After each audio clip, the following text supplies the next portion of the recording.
Welcome back to Season 2 of That So Second Millennium, the podcast where we explore how science and religion can coexist, because they can, and what they can produce together if we let them, because your third millennium will be a whole lot brighter if you do. Your hosts are Bill Schmidt and me, Paul Giesting. Welcome back to episode 56 of That So Second Millennium. This is the second half of our interview with Darcia Narvaez. In this part of the interview, we're going to talk more about stuff at the society level, civilization level. She doesn't actually have a lot of good to say about civilization, but it's provocative and interesting from the perspective of the need for us to behave in an egalitarian fashion, or in the simpler way in which the Christian scriptures put it, to treat each other as brothers and sisters. Most lands until 1600s or so, a little earlier in England, but in the 1600s, the wealthy people decided they were going to just take all the lands. Before that, wherever you were born, that's where the land you got your food from. You went in the forest and got mushrooms when you're hungry, or berries, or hunted an animal. And then the wealthy came in and stole the commons, essentially. It happened in England first, but then across Europe, and you've got all these displaced people. Karl Polyani, with a K, called this the Great Transformation. It was the robbing of the poor by the rich, and so you've got displaced people. They don't know what to do, and then simultaneously the New World, so-called New World, was discovered, and so they all came over here, dislocated. He calls them kind of a rabble. They don't have a good sense of self-esteem, and they don't have good self-regulation, and they're really just what we'd say in psychology, dysregulated, and they're coming over and they're just kind of ravaging things. And unfortunately, then that's what we see now. It's happened all over the world as neoliberalism has forced this way of being on society after society, where the wealthy take the resources and make people work for them, essentially. It's not a surprise that we have so many dysregulated people and people that feel rootless. One thing about the Native American communities and Indigenous communities around the world is they feel placeful, not rootless, that the landscape where they are is their home. They feel at home there, and they know the animals, and they know they get along with the predators. They know the plants. They know how to have reciprocal sharing relationships with all these other entities. And we think that's so weird, but that's what our heritage is to live well with the earth as a companionship, as partners, not as dominators. Right. I mean, yeah, when the density of us is not so high as to overwhelm the natural environment itself. So, Bill, did you have something you wanted to put in here? Well, it has to do with the spiritual side, again, the need for our synergy with our spiritual side. Why is there the rejection nowadays of the institutionalized aspects of our nurturing of our spiritual side, and in the absence of those traditions, which admittedly have their human flaws and should be respected in their variety and not forced on anyone? But are we not finding any alternatives that are desperately needed to help us kind of incorporate spiritual wisdom like those that the hunter-gatherers and Native Americans benefited so much from? Well, I don't think I can speak to the institutions of the church. Fair enough. No, that's fair enough. I'm a psychologist. Oh, yes. No institutions being mentioned at all. It just seems as though that the nuns, the rise of the nuns, no affiliation at all. N-O-N. N-O-N-E, yeah. Basically, it just seems as though people are turning to themselves, in a sense, as their own defining point of morality and judgment.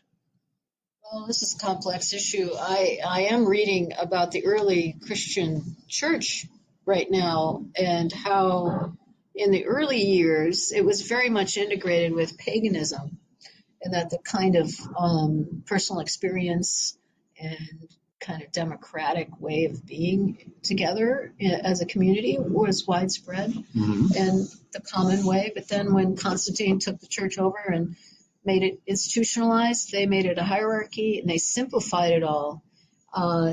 And you can read this in the early forebears, that they said, well, yeah, this is intended to be metaphorical, like Jesus' parables and other parts of the Bible are metaphorical, but no, we'll just make it all literal. And so that fits then with the way we've undermined brain development, because you can't think metaphorically very well if your right hemisphere hasn't been developed well, and you don't have you feel too vulnerable. You can't let yourself feel vulnerable or open because you've learned to be self-protective, and you don't know the skills to feel safe being vulnerable or being connected spiritually broader than you. And so you have a tendency to want to just make everything simple and concrete. Yes. And spirituality itself becomes oversimplified and, in a sense, overly concrete, not really receptive to the idea of mystery. Yes. Am I right? Right. And so you, instead of feeling connected in a kind of mystical, magical way, you just go through the rosary and just hold on to the beads, and that's it. You just have to say it, and then that hocus pocus kind of thing, right? That's all you have to do. You have no feeling for it. You just go through the motions of it. Yeah. So that's one issue. But another issue is that we are fiercely, I think, meant to be egalitarian as a species. We developed that way, not pre-human. Nature is hierarchical if you look at other animals. But we evolved, as Chris Baum has pointed out, to be egalitarian. And babies, I think, expect that. They expect their needs to be met. And so they get outraged when they're not. Indeed. Because, it's just what I need now. And what happens, maybe I'm just speculating that maybe the move away from hierarchical church institutions is because of that. It's trying to come back to what our nature is much more egalitarian and democratic. But Abraham Maslow talked about self-actualizing people. You know that term? Yes. And he describes them. I've written blogs about this, and he describes them as having a democratic character structure. That they are very kind of open and fluid with others and flexible and attuned, which is what I think is optimal. So I talk about optimal morality as being relationally attuned, which I call engagement, ethical engagement, and communally imaginative. So you're always aware of your bonds and the web of life that you're influencing, which is multiple layers, multiple circles of influence. And so you're always attuned to that in the actions, decisions, and words you even say. So this engagement also requires that right hemisphere development to be able to be flexible. And I forgot where I was going now. That's all right. I was going to say something else about the church, but anyway. That'll be the first time that happened on this podcast, yeah. I got carried away in my own digressions. And by the way, Paul, we'll just continue. And you'll take the editing of the two separate episodes, huh? Yeah. I will do the best that I can with it. Oh, I know you're good. You're good. All right. Yeah, I'm adequate. Please, yeah, you take it again. No, in terms of another point where I will need to come in edit it a little bit. Let's see. Gosh, again, there's at every point there's this belief in physics. Certain people who are so desperate to retain determinism in physics to try to save appearances, they imagine that the universe splits every time a particle undergoes, some kind of change, where quantum physics says that there's a probability that it could go one way or the other.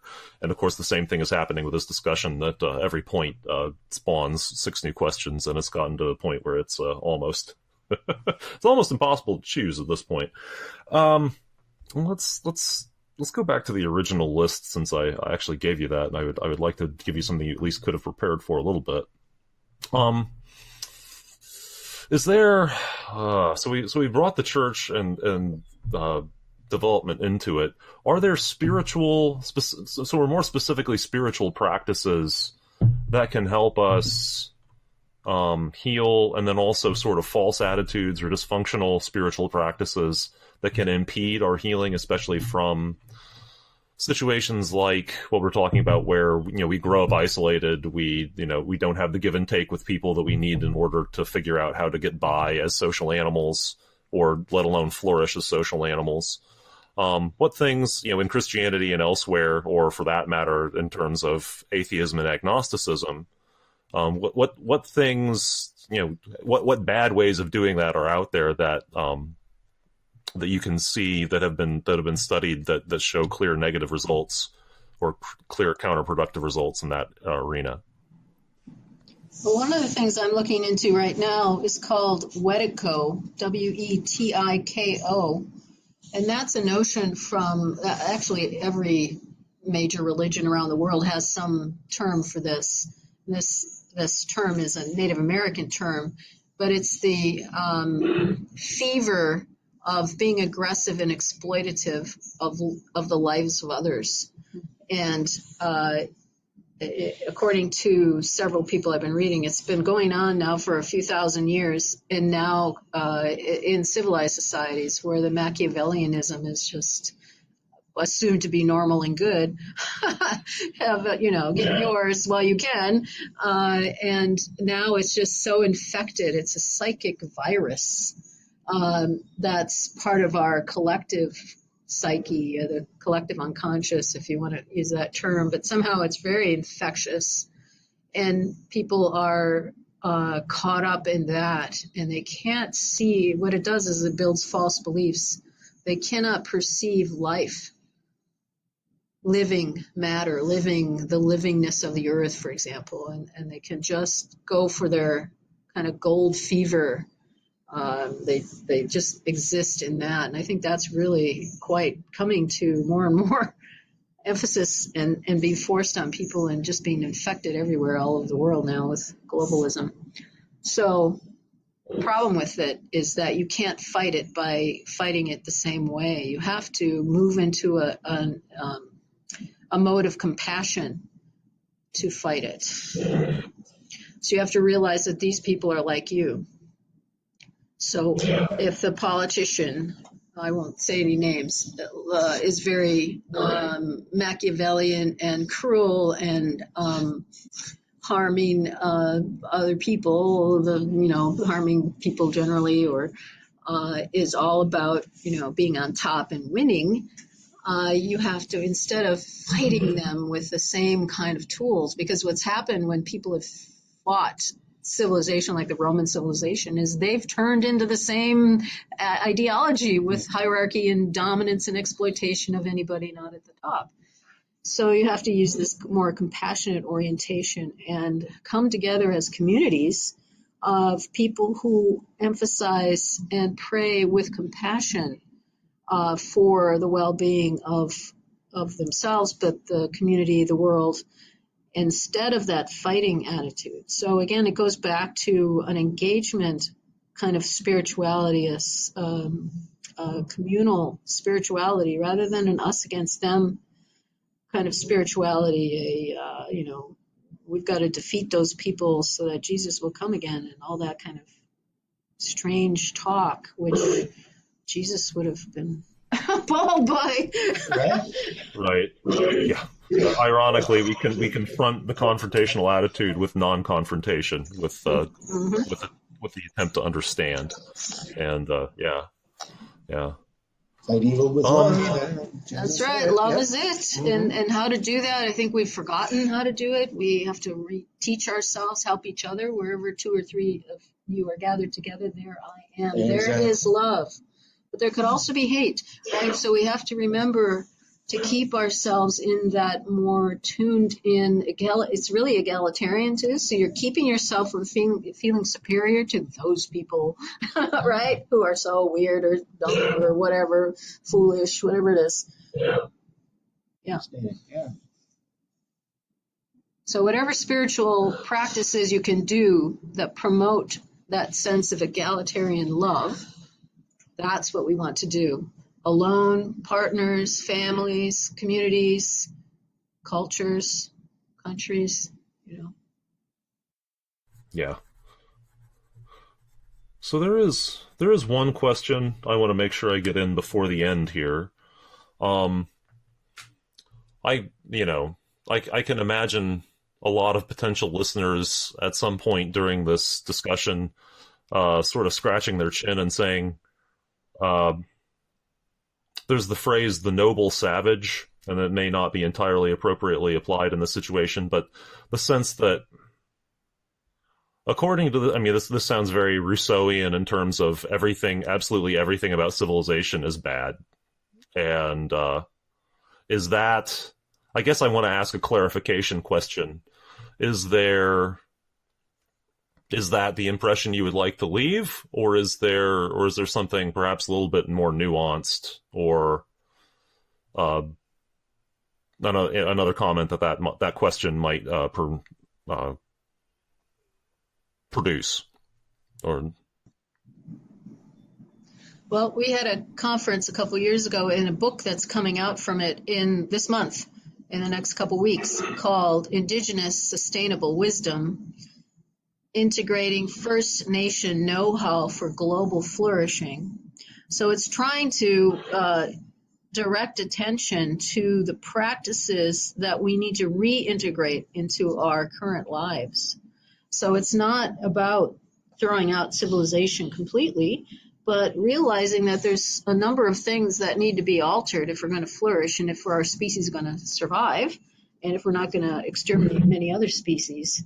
So I think having that humility that I talked about, having a sense of connection to the natural world, and being rooted in your landscape where you live, and paying attention to the wellness of the river, of the mountain, of the trees, preserving nature where you are and helping it flourish is going to help us flourish as a species, as a community of humans, and having a greater sense of what babies need to flourish, what children need to flourish.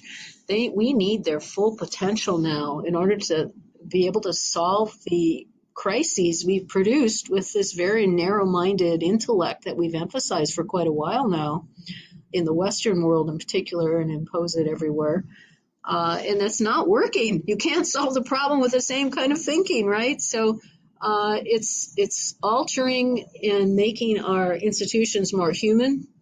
Kind of subsidiarity is really important here, where you want local control as much as possible. You want to help those local units, whatever they are, families, to flourish.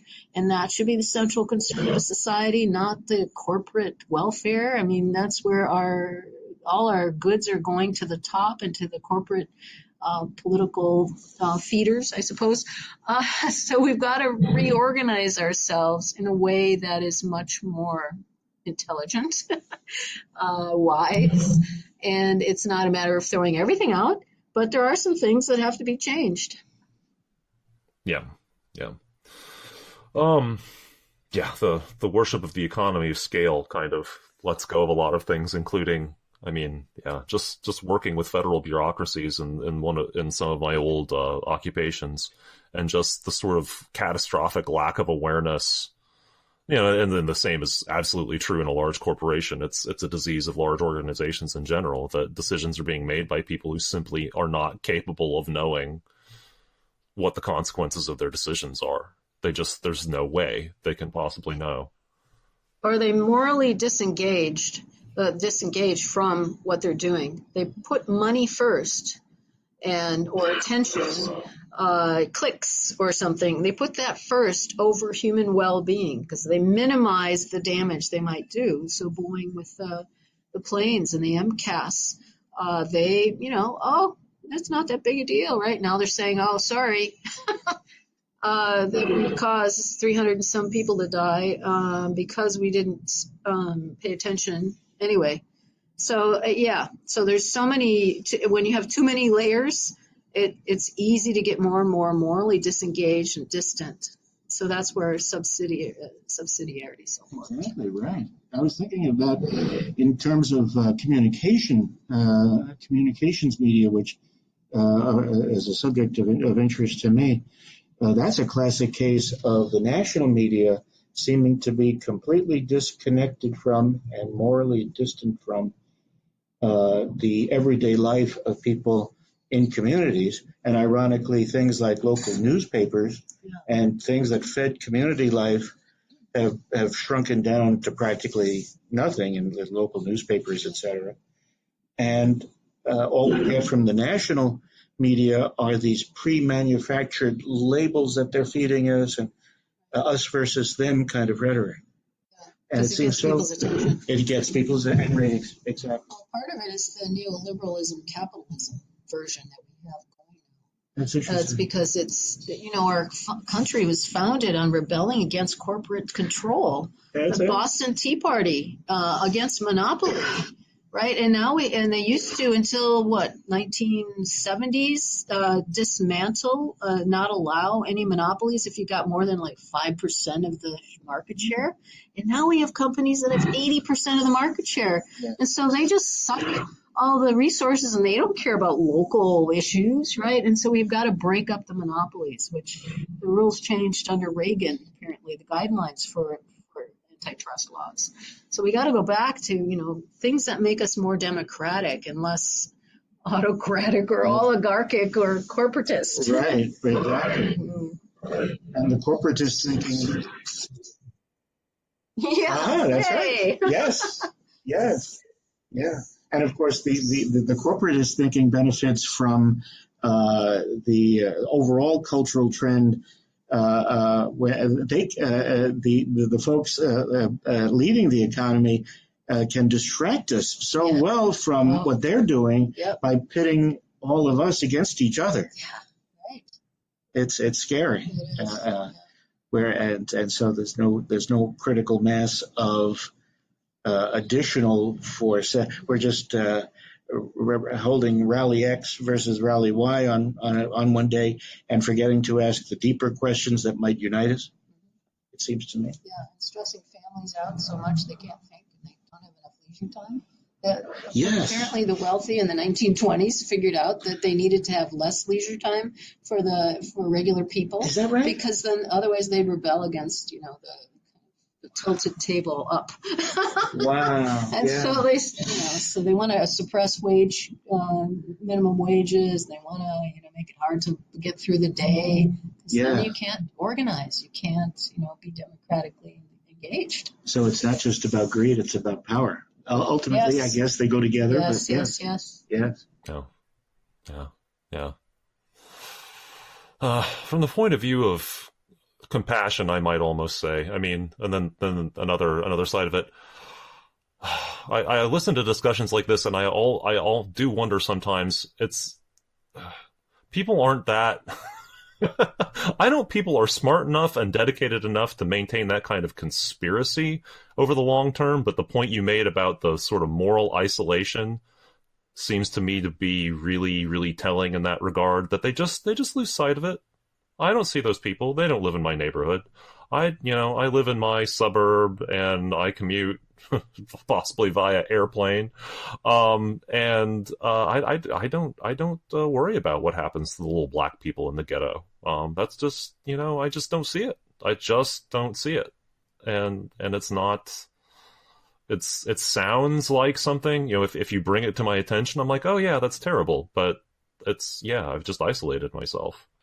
And I've got to move to the school district so my kids will be in the right schools and etc. Right.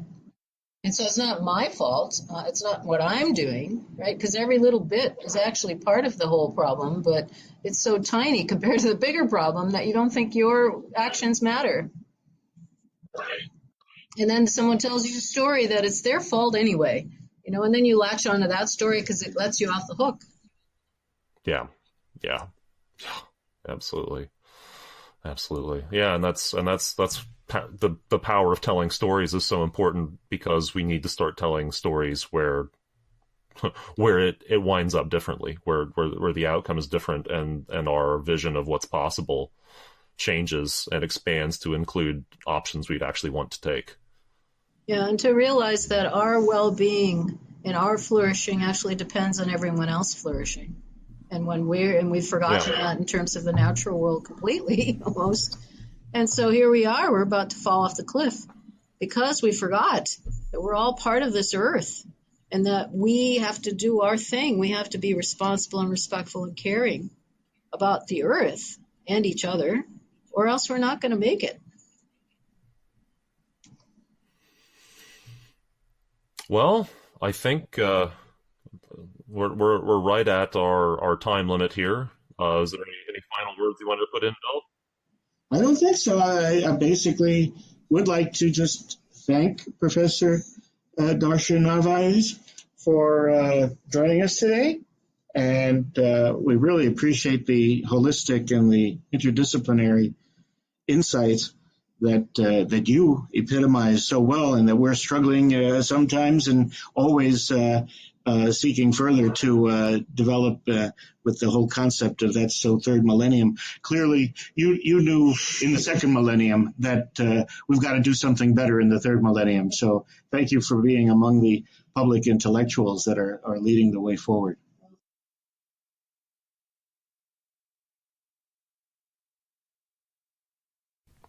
That's it for the interview. If you're interested in Darcia and the subjects that she discusses and works on, you can look at her university website, or you can look at her private website, darcianarvaez.com, DarciaNarvaez.com. You can find links to her books, including her two most recent books, Neurobiology and the Development of Human Morality, as well as Ancestral Landscapes in Human Evolution. She also has a blog at Psychology Today, a very influential blog talking a lot about childhood development issues, traumas, and related subject matter. If you enjoyed this episode or one of our previous episodes, please leave us a review on iTunes. iTunes is the biggest distributor of podcasts, and having reviews there will help us reach a wider audience. We would also love it if you posted your review on other services like Google Play and Stitcher as well.